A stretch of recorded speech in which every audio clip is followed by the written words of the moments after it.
आमच्या मराठवाड्यामध्ये आम्ही रेल्वे बघितलीही नाही कधी आणि त्या मराठवाड्यातून येऊन आम्ही रेल्वेने प्रवास करणं खूप अवघड.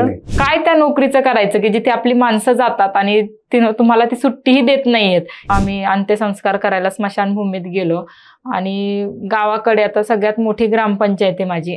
त्या ग्रामपंचायतमध्ये माणसं जाळायलाही जागा नाहीये. तिथे माणसं जाळायला जागा नाही, तिथे माणसं जगत कशी असतील किंवा कुणाच्या उपकाराखाली जगताय, कुणाच्या ओझ्याखाली जगताय. आणि एमपीएससीचे पोरं जे 9-9, 10-10 वर्ष अभ्यास करतात आणि त्या पूर्ण मानसिकतेतून परत बॅकवर्ड जाणं म्हणजे वापसही जाऊ शकत नाही आणि पुढे जाण्याची जी मानसिकता राहत नाही ना, त्याच्यामध्ये प्लॅन बी असलाच पाहिजे. आमच्या मराठवाड्यात आणि आमच्या बीड जिल्ह्यात महिला जास्त सक्रिय नाहीयेत. जे सरपंच होतात महिला, त्यांचा पूर्ण कारभार पुरुष बघतात. महिलांचा वापर फक्त मग मतदानापुरताच होतो. आपण पुरुष मानसिकतेच्या जगात आजही राहतो आणि गावाकडे तर ती मानसिकता एवढी भिनलेली डोक्यामध्ये.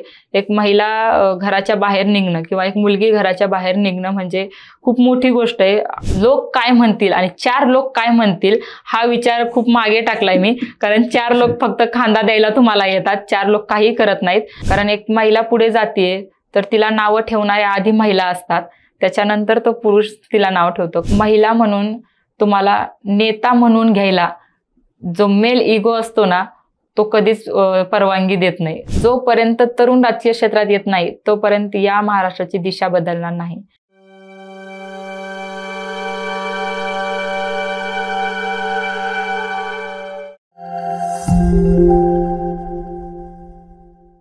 नमस्कार, मी किरण निंबोरे आणि आपण पाहताय वास्तवकट्टा. आपल्या सर्वांना माहिती की वास्तवकट्टा म्हणलं की वेगवेगळ्या अधिकाऱ्यांच्या मुलाखती नजरेसमोर येतात. परंतु त्यासोबतच राजकीय असतील, व्यावसायिक असतील यांच्या देखील मुलाखती आपण घेत असतो. आणि आपल्या सर्वांना माहिती की MPSC ते उद्योजक ही देखील आपण एक सिरीज चालू केलेली आहे. आजपर्यंत स्पर्धा परीक्षेतून अधिकारी बनणं हे प्रत्येकाचं स्वप्न असतं. परंतु अधिकारी जर नाही बनले तर काय, याच्यावरती आपण एक मी अधिकारी नावाचं एक पुस्तकही आणले, त्याच्यावरती आत्ता आपण बोलणार नाहीत. परंतु स्पर्धा परीक्षेचा अभ्यास करत असताना आपण जी पाहिलेली स्वप्न असतात ती स्वप्न जर सत्यात उतरवता नाही आली तर कुठेतरी प्लॅन बी असला पाहिजेत आणि त्या प्लॅन बी मध्ये आपण पाहिलेली स्वप्न उतरवता आली पाहिजेत. आणि असेच MPSCचा अभ्यास करताना MPSCत यश मिळालं नाही, परंतु पॅरलल बँकिंगचा अभ्यास सुरू केला आणि बँकिंगमध्ये त्यांना यश मिळालं. ICICI बँकेमध्ये त्यांना नोकरी लागली आणि ती नोकरी करत असताना 2 वर्ष नोकरी केली आणि त्यांना जाणीव झाली की नाही, आपल्याला जे करायचं होतं ते इथं साध्य होत नाही. आपल्याला जी सेवा करायची ती या 4 भिंतीमध्ये आपल्याला करता येत नाही. म्हणून ज्यांनी नोकरी सोडली आणि लोकनियुक्त सरपंचपदी यांची निवड झाली अशा शीतल साखरेताई आपल्यासोबत आहेत. मॅडम, वास्तवकट्ट्यावरती खूप खूप स्वागत. नमस्कार.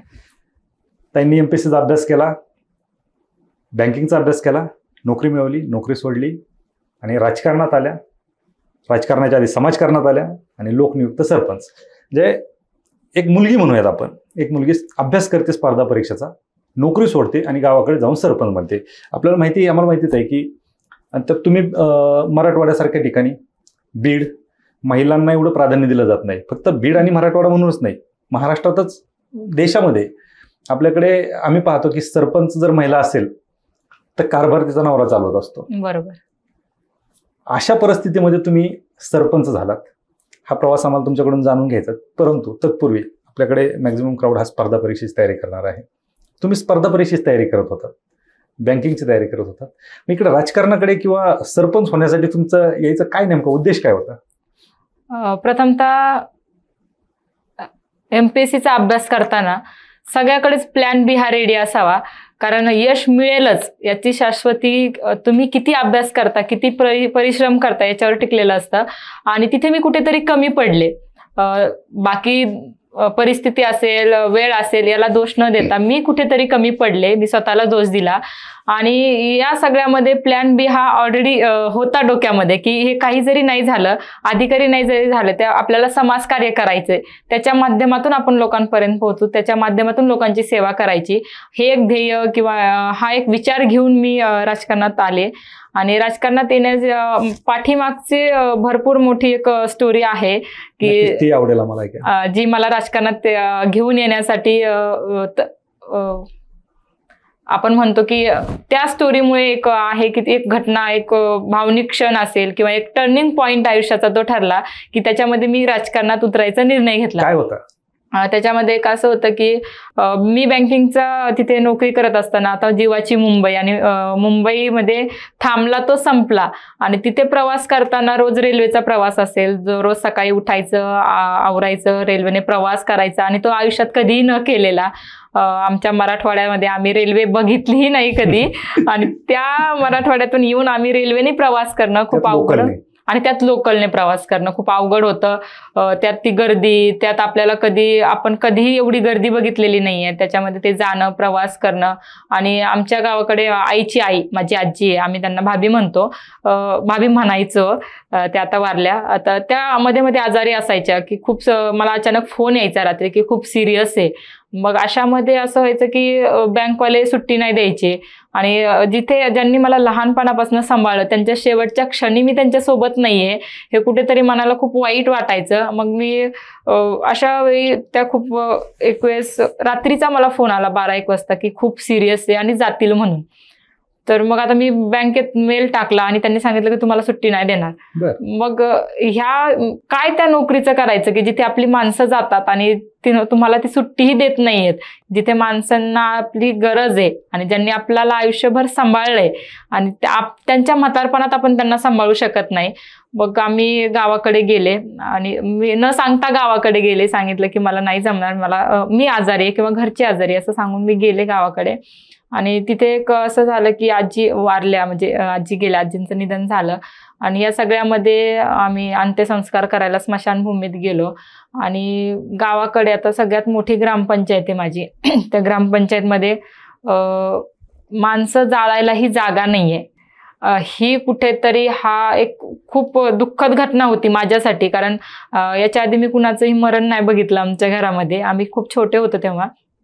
आणि जिथे माणसं जाळायला जागा नाही तिथे माणसं जगत कशी असतील किंवा कुणाच्या उपकाराखाली जगताय, कुणाच्या ओझ्याखाली जगताय. लोकांना प्रश्न पडत नसतील का की आपण का नाही सुधरू शकलो आजपर्यंत आपण गावामध्ये का नाही तो विकास आणू शकलो, एवढी मोठा निधी तुम्हाला उपलब्ध होतोय, एवढा मोठा तुमचा प्रपंच आहे गावाचा. आणि तो एक विचार होता की नाही, यांना कुठेतरी जागं केलं पाहिजे आपण गावकऱ्यांना की हे होऊ शकतं आणि तो आपण करू शकतो. आणि तो एक विचारच आहे, तो टर्निंग पॉइंट ठरला की जिथं माणसं जाळायला जागा नाहीयेत तिथं माणसं जगताना काय म्हणून जगत असतील. त्याच्यातून एक ठरवलं की राजकारणात यायचं. त्यावेळेस ठरवलं की आपल्याला समाजकार्य आणि राजकारण दोन्हीही करायचे. पहिले ठरवलं होतं की समाजकारण करायचं, पण समाजकारण असं होत नाही. समाजकारणाला कुठेतरी राजकारणाची जर जोड दिली तर ते लवकर केले जातं, असं एक विचार होता माझा आणि तो वास्तव्यात आणला. मग नोकरी सोडल्याच्या नंतर किती वर्षानंतर तुम्ही सरपंच झाला? एक 9 महिन्यात. 9 महिन्यात लगेच? काय केलं, काय जादू केली 9 महिन्यात?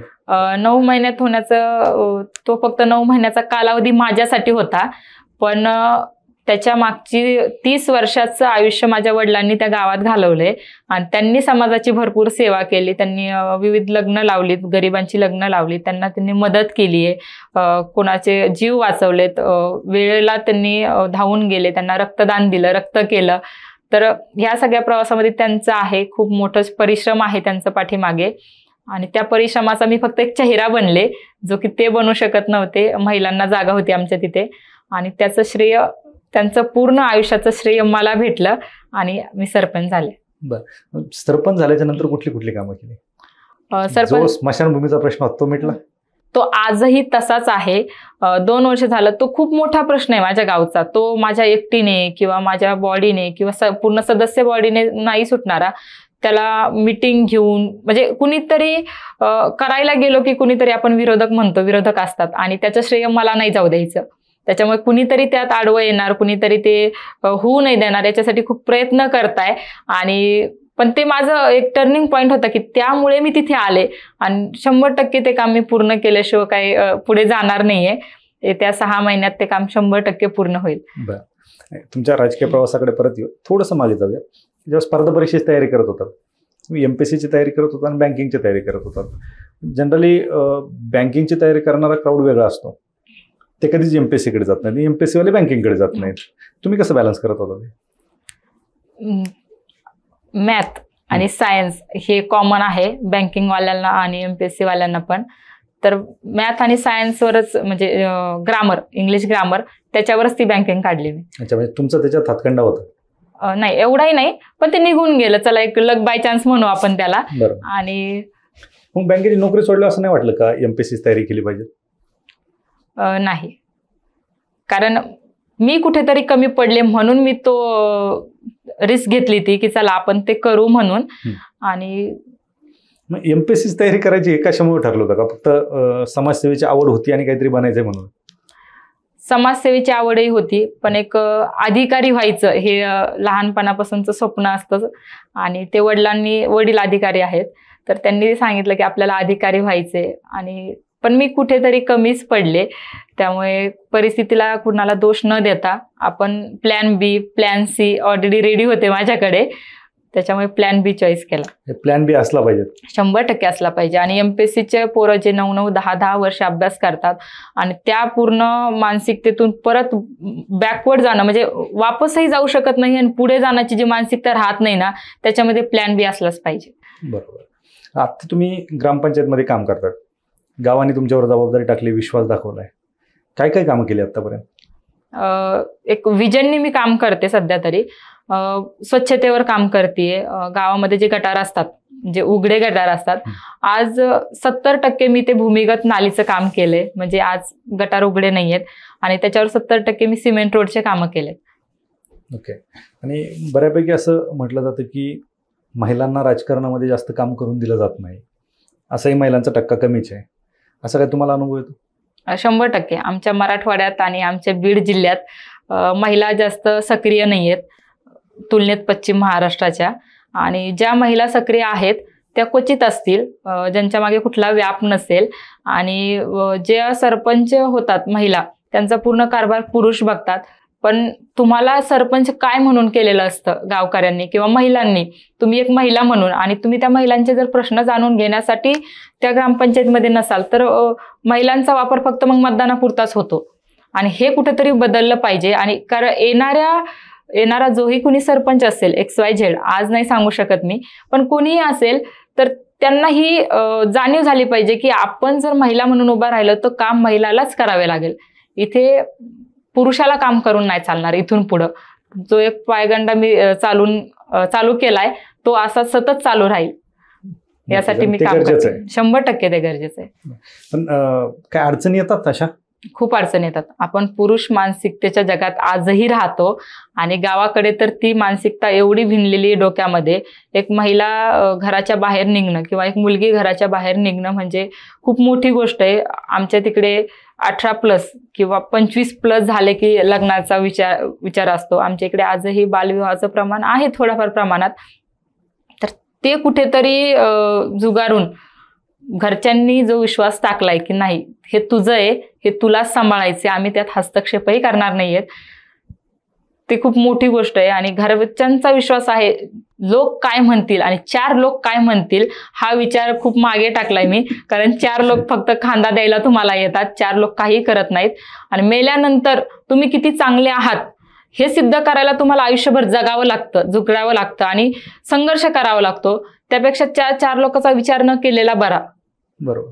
कदाचित 4 लोकांचा विचार केला असता तुम्ही आता इथे नसता. 100% मी असते. आज कुठेतरी मी म्हणत नाही संसार वाईट आहे किंवा चूल मूल हे वाईट आहे, पण आज मी कुठेतरी त्या 4 लोकांचा विचार मी किंवा माझ्या घरच्यांनीही केला असता, माझ्या म्हणण्यापेक्षा घरच्यांनी जर आधी केला असता तर आज कुठेतरी मी स्वयंपाक करत ह्या वेळेत 100% बसले असते.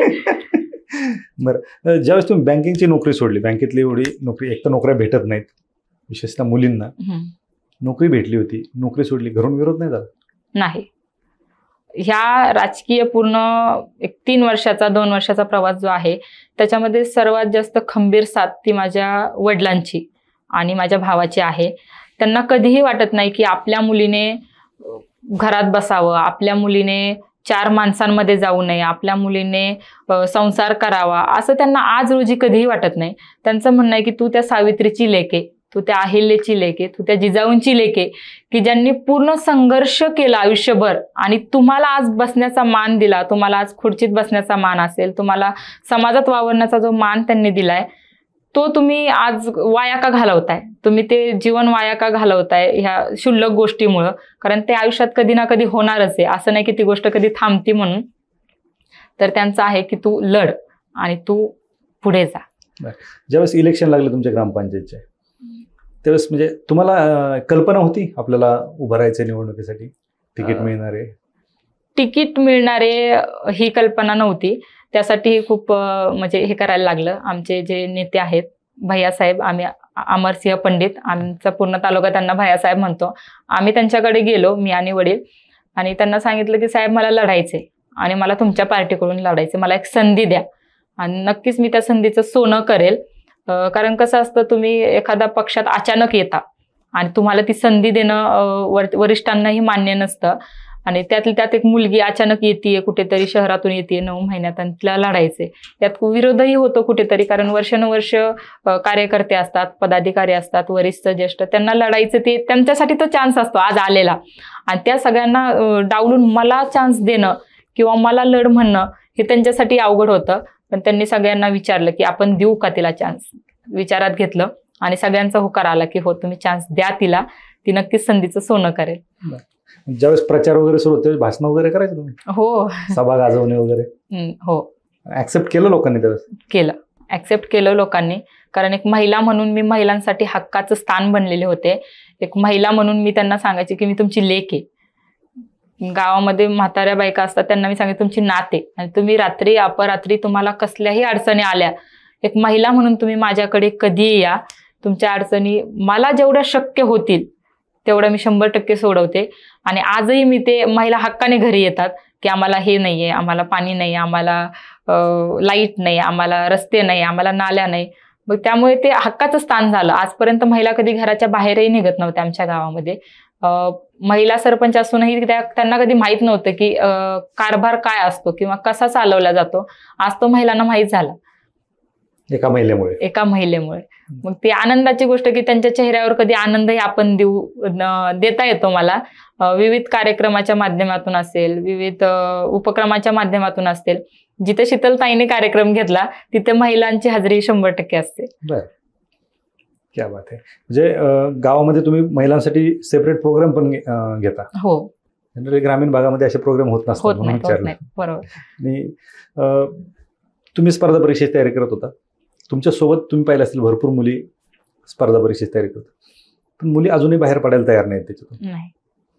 तुम्ही बाहेर पडलात, काय सांगता? 4 पुस्तकं वाचलं ना आपण की तो इतिहास वाचायचा की महिलांनी इतिहासात काय काय संघर्ष केला आणि त्या महिलाही घराच्या बाहेर पडल्या, त्या घोड्यावर बसून त्यांनी तलवार हातात घेऊन जो संघर्ष केलाय तो फक्त तुम्हाला 4 पुस्तकं वाचून ऑफिसमध्ये बसून तुमचं घर चालवण्यापुरता नाहीये. तो तुमच्या आजूबाजूला असेल, तुमच्या महिला म्हणून सांगते की तुमच्या महिलांच्या ज्या अडचणी असतील ते सोडवण्यासाठीही तुम्ही अधिकारी झालेला असतात. अधिकारी फक्त तुम्हाला नावाला केलेलं नसतं की तुम्ही फक्त आहात, कलेक्टर आहात आणि तुम्हाला फक्त माणसांचेच प्रश्न सोडवायचे किंवा तुम्हाला ऑफिसमध्ये बसूनच प्रश्न सोडवायचे. तुम्हाला ग्राउंड लेवलवर जाऊनही काम करावं लागतं. आणि त्यासाठी जेवढ्याही महिला अधिकारी आहेत त्यांनी ग्राउंड लेवलवर जाऊन महिलांचे प्रश्न सोडून, कारण आजही खूप ग्राउंड लेवलला बघितलं, तर मी काम करते, ग्राउंड लेवलला बघितलं खूप अडचणी आहेत, खूप भयंकर अडचणी आहेत महिलांच्या. आणि त्या सोडवायला फक्त समाजकारण नाही, राजकारण असेल, अधिकारी असेल, प्रत्येक क्षेत्रातल्या लोकांनी पुढे येऊन ते सोडवल्या पाहिजे. अगदी बरोबर. आणि खरं तर तुम्ही सुरुवात केली, कारण गावातील महिला सरपंच ही खूप मोठी गोष्ट आहे. आज आपण पाहतो की तुम्ही सांगितलं, मी पण तेच बोललो की गावातली एखादी जर महिला सरपंच असेल तर तिचा पती किंवा तिच्या घरातलं कुणी ते पद सांभाळत असतं.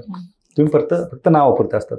असं वाटतं तुम्हाला की अजूनही म्हणजे महिलांचा सहभाग आहे सक्रिय राजकारणात? नाही, जेवढा पाहिजे तेवढा नाहीये. कारण आज संविधानाने जो अधिकार दिलाय तो 33% जेव्हा 50% येईल तेव्हा तो समानतेचा अधिकार होईल. पण ते फक्त समानता होईल, पण पतीच जर कारभार पाहणार असेल तर उपयोग नाही ना. हो, तेही आहे, पण त्यामध्ये मग महिलांनी पुढे येणं गरजेचं आहे. तेच, काय महिलांना काय संदेश द्याल तुम्ही? महिलांना एवढंच की तुम्हाला एकदा संधी भेटते आणि त्या संधीचं सोनं प्रत्येक महिलांनी केलं पाहिजे. आणि तुम्हाला एकदाच चान्स असतो तो की तुम्हाला नाव कमवायचे. प्रत्येक महिलेने त्याच्यामध्ये उतरलं पाहिजे. माझं एवढंच आहे की महिलांनी एक तर संविधान वाचलं पाहिजे. महिलांनी ज्या आपल्या जिजाऊ, रमाई, अहिल्या ह्या ज्या आहेत इतिहासातल्या महिला, यांचा संघर्ष वाचला पाहिजे. आणि ते वाचून जर कुठेतरी तुमच्या डोक्यात नक्कीच हा प्रकाश पडलाच पाहिजे की हे माझं आहे आणि ते मीच चालवलं पाहिजे. बरोबर. फ्युचर प्लॅन काय? आता तुम्ही सरपंच आहात, 8 महिने 8-9 महिने तुम्हाला मिळाले समाजकार्य करत असताना तुम्ही सरपंच झाला. विजन असेल ना काहीतरी? नक्कीच. त्याचं विजन असं आहे की मला भविष्यात एक यशस्वी उद्योजिका पण व्हायचंय. त्याच्यामध्ये गावातील ज्या मुली असतील, ज्या महिला असतील, ज्या माझ्या सर्कल असेल, माझं गाव असेल, माझ्या तालुक्यातल्या ज्या महिला असतील, त्यांना रोजगार उपलब्ध करून द्यायचा आहे. बरं. काय प्लॅन आहे त्यासाठी? त्यासाठी आज रोजी तरी आत्ता तरी माझ्याकडे आता विजन आहे तुमचं? एक विजन आहे माझं ते की मला यशस्वी उद्योजिका व्हायचे. महिलांचा विचार करणार कोणतरी आहे? 100%. जनरली असं म्हणलं जातं की महिला दिनाचे आम्ही जेवढे इंटरव्ह्यू घेतले त्याच्यामध्ये बऱ्याच महिलांचं म्हणणं असं होतं की महिलांना मागे खेचण्यासाठी महिलाच आघाडीवर असतात. कुठेतरी ते प्रमाणही आज आहे. कारण एक महिला पुढे जाते तर तिला नावं ठेवणाऱ्या आधी महिला असतात, त्याच्यानंतर तो पुरुष तिला नाव ठेवतो. कारण महिलांना माहीत असतं की महिला काय आहेत. त्यामुळे महिलांनी गावखेड्यात तरी मी बघते आज रोजी ती नाही राहिली, थोडीफार प्रमाण ते कमी झालंय. कारण वेळच नाहीये कुणाकडे. आपला वेळ हा आपल्या पूर्ण आयुष्यात एवढा बिझी, म्हणजे माणूस एवढा बिझी झालाय की दुसऱ्यांकडे लक्ष द्यायला वेळ नाही राहिला. त्याच्यामुळे हे प्रमाण कुठेतरी पुढे जाऊन नक्कीच कमी होईल. म्हणजे कोणी महिला करते ना, ठीक आहे, ती तिचं बघेल, ती तिचं करेल. आपलं काम आहे सपोर्ट करणं. ह्या आशेवरच आम्ही नक्कीच पुढे भविष्यात जाण्याचा विचार करू. कारण जिथे तुम्हाला मागे खेचण्याचा विचार येतो महिलांच्या, बाकी महिलांच्या मनात, तिथे आम्ही पुढे घेऊन जाण्याचा विचार करतो. नक्कीच. तुमचा हा जो प्रवास आहे याच्यामध्ये तुमचा जो टर्निंग पॉईंट होता की तुम्हाला सुट्टी दिली नाही आणि तुमच्या आजीचा देहांत झाला आणि त्यावेळेस स्मशानभूमीत जागा नव्हती. 100%. खरं तर हे तुमच्यासाठी टर्निंग पॉईंट होता की गावासाठी काहीतरी करायचं आणि ते तुम्ही करायला सुरुवात केली. आयुष्यामध्ये असे कुठले प्रसंग आहेत की ज्यावेळेस असं वाटलं कधी की नाही आपण नोकरीच करायला पाहिजे होती, इकडे उगे चालू, असं काही? आहे, असे भरपूर प्रसंग आहेत. कारण चळवळ करताना आपण आता राजकीय चळवळ करतोय आणि त्या चळवळीत विरोधक असतात. आता विरोधक असणार. आणि एक महिला म्हणून तुम्हाला नेता म्हणून घ्यायला जो मेल इगो असतो ना, तो कधीच परवानगी देत नाही. आपण मेल डॉमिनेटेड याच्या सर्कलमध्ये राहतो आणि तिथे तुम्हाला कुणी मान्य करत नाही. हा, मान्य आहे की तुम्ही सरपंच आहात, पण तुम्ही महिला सरपंच आहात आणि आमच्या नेत्या कधी नाही होऊ शकत किंवा आमचे प्रतिनिधी कधी होऊ शकत नाही. सगळे प्रश्न ही माणसानेच सोडवायची. तुमच्या हातात तुमच्याकडून तो प्रश्न नाही सुटला गेला पाहिजे. ही जी मानसिकता आहे. एक प्रसंग सांगते की मी शाळेत होते आणि आता शाळेमध्ये मी भरपूर कार्यक्रम घेत राहते. आता मला मोठं करण्यात माझ्या शाळेचा, माझ्या शाळेतील लेकरांचा खूप मोठा सहभाग आहे त्याच्यामध्ये. कारण जेव्हा मी आले गावामध्ये आणि कार्यक्रम सुरू केले लेकरांसाठी, तेव्हा सगळ्यांच्या तोंडात होतं की शीतल दिदी. आजही ते आहे. पण त्याच्यामध्ये विरोधकांनी काय केलं, TRP वाढवण्याचा जो असतो ना प्रश्न, की माझी TRP लेकरांनी वाढवली तर ती लेकरांच्या माध्यमातूनच कमी करायची. तर पावसाळ्याचे दिवस होते आणि पावसाळ्याच्या दिवसामध्ये आमच्या मंदिरापासून, आमचं हनुमान मंदिर आहे चौकात, तिथून शाळेपर्यंत जाण्याचा जो रस्ता आहे तो आज सिमेंट रोड नाहीये तिथे, मग कच्चा रोड आहे आणि तो पूर्ण करण्याचा आहे. तो होईल नक्कीच पूर्ण भविष्यात. पण त्यावेळेस चिखल झालेला पूर्ण तिथे आणि मला म्हणजे वारंवार सांगितलं गेलं मला की तिथे तुम्ही वाळू टाका म्हणून. पण ते माझ्याकडून राहिलं की कामाच्या निमित्ताने म्हणा, कामात बिझी असेल किंवा पुणे मुंबई दौरा असेल, याच्यामध्ये तो माझ्याकडून झालं नाही ते काम.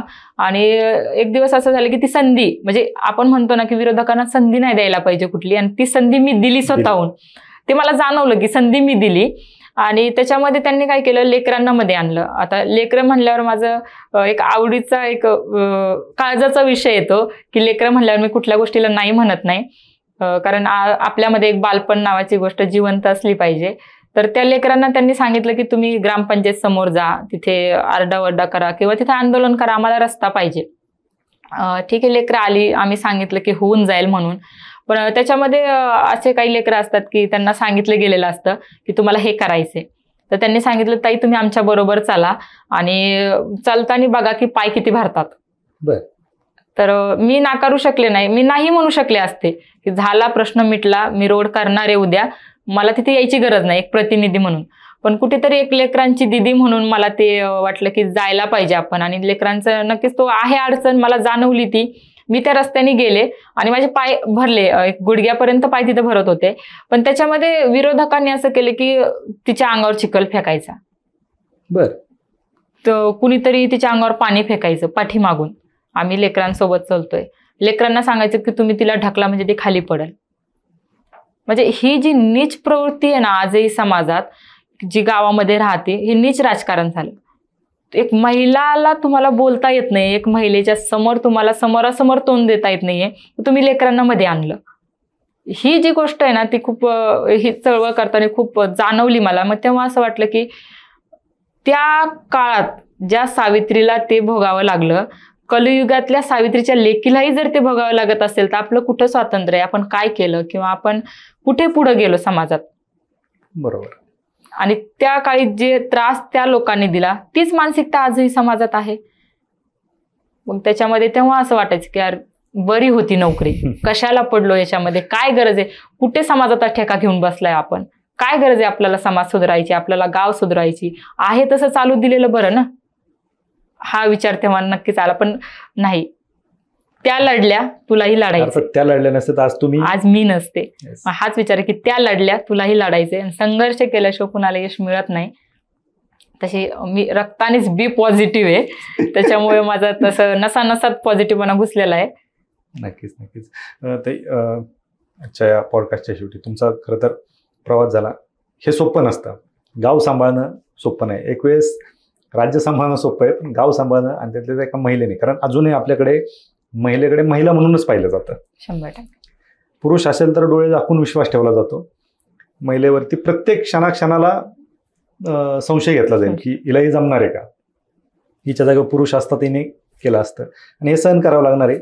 आणि त्याच्यातून तुम्ही ते उत्तरं तुम्ही कामातून देताल आणि देत असताल अशी अपेक्षा आहे. स्पर्धा परीक्षेची तयारी तुम्ही केलेली, भरपूर विद्यार्थी आणि भरपूर विद्यार्थिनी याच्यात अडकून पडलेले आहेत. तुम्ही सांगितलं तुमचा प्लॅन बी तयार होता, प्लॅन सी तयार होता. या पॉडकास्टच्या शेवटी काय सांगाल की खरंच स्पर्धा परीक्षा ही सर्वस्व आहे का? तुम्ही तर नोकरी सोडून आलात. तुम्ही त्याला सर्वस्व बनवून घेतलं ते सर्वस्व नाहीये. तुम्ही अधिकारी होऊन तुम्हाला काय करायचंय, तुम्हाला समाजाची सेवा करायची, तुम्हाला त्या माध्यमातून तुमचं आर्थिक जे आहे बॅकग्राऊंड असेल, आर्थिक जे काही असेल ते तुम्हाला पूर्ण करायचंय. सरकारी नोकरी म्हणजे काय, तुमचं आजपर्यंतची जी गरिबी हटवण्याचा तो कार्यक्रम म्हणू आपण एक, की अधिकारी झाले म्हणजे तुमचं आईवडिलांचं जे संघर्ष आहे किंवा आईवडिलांनी केलेला संघर्ष आहे, तुम्ही केलेला संघर्ष आहे, हा पूर्ण नाहीसा होतो. पण असं नाहीये, त्याच्यामध्ये तुम्हाला अधिकारी होऊन जे काम करायचे ते तुम्ही वेगळ्या माध्यमातही करू शकता. तुम्ही अनेक माध्यम आहेत त्याच्यामध्ये, तुम्ही समाजकार्य आहे, आज समाजकार्यातही अनेक संस्था आहेत त्या तुम्हाला मदत करतात, अनेक मोठी मोठी लोक आहेत ती तुम्हाला मदत करतात. त्याच्यातूनही जेवढं अधिकारी होऊन तुमचं नाव होत नाही तेवढं तुम्ही समाजकार्य करून किंवा तुम्ही एखादा उद्योग करून, एखादा राजकीय क्षेत्रात, मला असं वाटतं की तरुणांनी राजकीय क्षेत्रात यावं. जोपर्यंत तरुण राजकीय क्षेत्रात येत नाही तोपर्यंत या महाराष्ट्राची दिशा बदलणार नाही. हा जो शिव फुले शाहू आंबेडकरांचा महाराष्ट्र होता तो आहे आणि तो राहील. तो अबाधित ठेवण्यासाठी तरुणांनी राजकारणात यावं. आणि आजची राजकारणाची जी आपण दशा बघतोय त्याच्यातून नवीन तरुणांना असं वाटतं की नको हे आपल्याला, आपलं हे काम नाही. पण जोपर्यंत ते येत नाहीत तोपर्यंत हे सगळं संपणार नाहीये. त्यामुळे तरुणांनी यावं आणि फक्त MPSCला तुमचं आयुष्य बनवून घेऊ नका. कारण तिथं जर तुम्हाला यश नाही भेटलं तर तुमच्याकडे मागे जाण्याचा पर्याय नसतो आणि पुढे जायला तुमच्याकडे वेळ नसतो. बरोबर. आता वेळ खूप कमी आहे. माणसं चालता बोलता माणसं, आपण म्हणतो चालता बोलता माणसं चाललीत, मग एवढा जो संघर्ष केला आणि तुम्हाला यश भेटून उद्याच तुम्ही जर हे झालं तर मग काय करायचं, त्या संघर्षाचं काय करायचं, तुम्ही जे केलेलं संघर्ष. त्यामुळे आयुष्य एकदाच भेटतं, ते एकाच गोष्टीत न घालवता विविध मार्ग आहेत. तुम्हाला पैसे कमवण्याचे मार्ग आहेत, तुम्हाला सक्सेस होण्याचे मार्ग आहेत, तुम्हाला यशस्वी होण्याचे मार्ग आहेत. त्या प्रत्येक मार्गाने तुम्ही ट्राय करा. जर तुम्हाला एका याने नाही भेटलं, यश नाही संपादित झालं तर, त्यामुळे त्याला आयुष्य नका बनवून घेऊ. नक्कीच. खरं तर तुम्ही जे सांगितलं की खरंच राजकारण खूप गलिच्छ झाले आणि त्याच्यामुळे तरुणांचा तिकडे जाण्याचा कल कमी झाला आहे. परंतु जर तुम्हाला गलिच्छ वाटतंय म्हणजे तुम्ही चांगला विचार करताय, आणि तुमचा जर चांगला विचार असेल तर राजकारण बदलण्यासाठी, हा गलिच्छपणा काढण्यासाठी तरुणांनी राजकारणात गेलं पाहिजे. त्याची सुरुवात तुम्ही केलेली आहे. तुमच्यासारख्या तरुणी खरंच राजकारणात येणं गरजेचं आहे आणि येत आहेत. ही एक थोडी पॉझिटिव्ह गोष्ट आहे. खूप तरुणी येत आहेत राजकारणामध्ये, चांगल्या पद्धतीने ते देखील कामं करतायत. निश्चित खरं तर तुमचा हा जो प्रवास होता आणि तुम्ही एकदम परखड मतं जी मांडली ती निश्चित या तरुणाला फायदेशीर ठरतील. तुम्ही चांगलं काम करताय, भविष्यात तुमच्या हातून आणखीन चांगलं काम होणारच आहे आणि होईलही अशी अपेक्षा ठेवतो. आपण वास्तवकट्ट्यावरती आलात आणि आमच्यासोबत मनसोक्त गप्पा मारल्या त्याबद्दल खूप खूप आभार. धन्यवाद. आपणही मला बोलवलं आणि लोकांपर्यंत पोहोचण्याची एक संधी आहे ही. लोकांनाही कळालं पाहिजे, लोकांनाही जाणवलं पाहिजे की एक महिलाही काम करते आणि एक गाव खेड्यात काम करणं सोपं नसतं. 18 पगड जाती आहेत, 18 पगड जातीतले लोक आहेत.